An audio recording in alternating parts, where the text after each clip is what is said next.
On this third Sunday of Easter year C 2022, in the Gospel passage, we find 3 ways to love Christ today as Christians. Moreover, in this homily for third Sunday of Easter year C, we reflect on the Gospel passage from 2 perspective points, namely Christ's third appearance to his disciples, and finally, Christ's dialogue with Simon Peter. Before all else, let us remind ourselves of what happened last Sunday. Christ's appearance to his disciples after resurrection happened first on the evening of resurrection and then 8 days later, which was also on Sunday. What does this mean to us? Just like the risen Christ appeared to the gathered community of believers on a Sunday, so too, whenever we are gathered on Sunday, the risen Christ is present among us.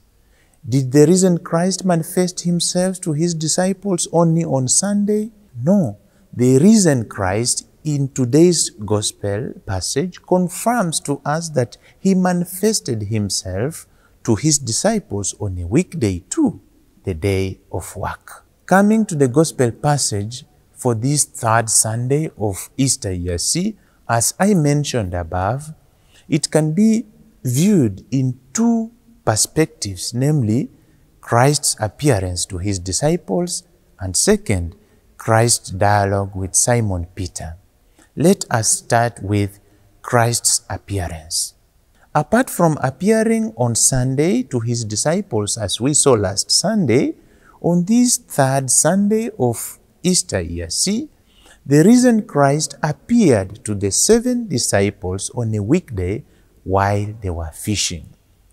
What does the 7 disciples symbolize in this case? Number 7 symbolizes perfection or whole. Therefore, the risen Christ appearing to the 7 disciples, namely Simon Peter, Thomas, Nathanael, and 2 sons of Zebedee, and other 2 disciples, symbolize all disciples of Christ.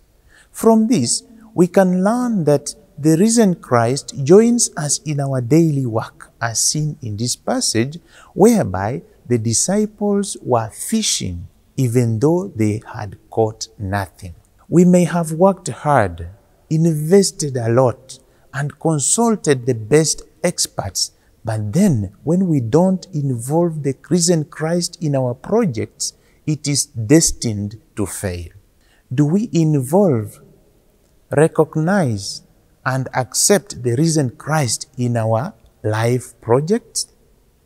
Another perspective to look at this Gospel passage is the dialogue between Peter and the risen Christ reveals to us the capacity or the extent through which Peter is invited to show love for Christ and to his fellow disciples.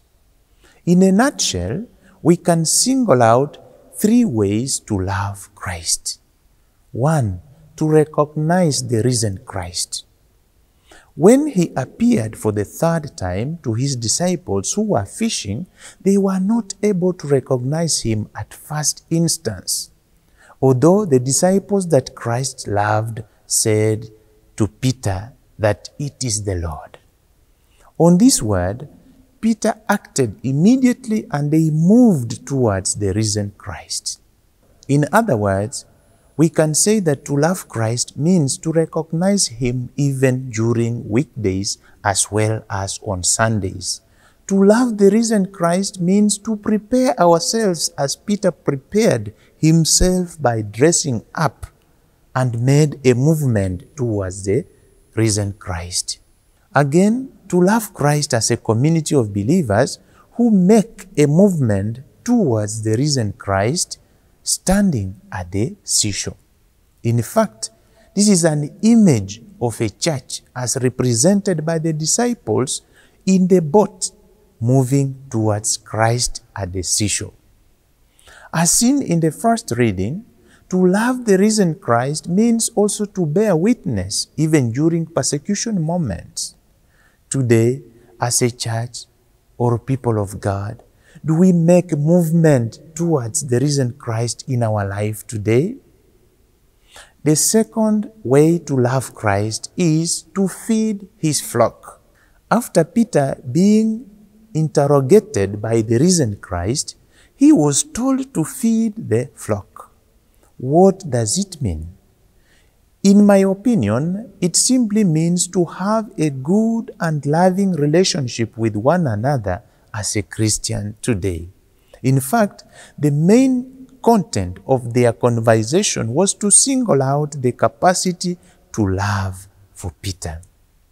In a more concrete way, the risen Christ showed his love for his disciples at the seashore by feeding them through giving them breakfast. But on the serious note, was it mere breakfast?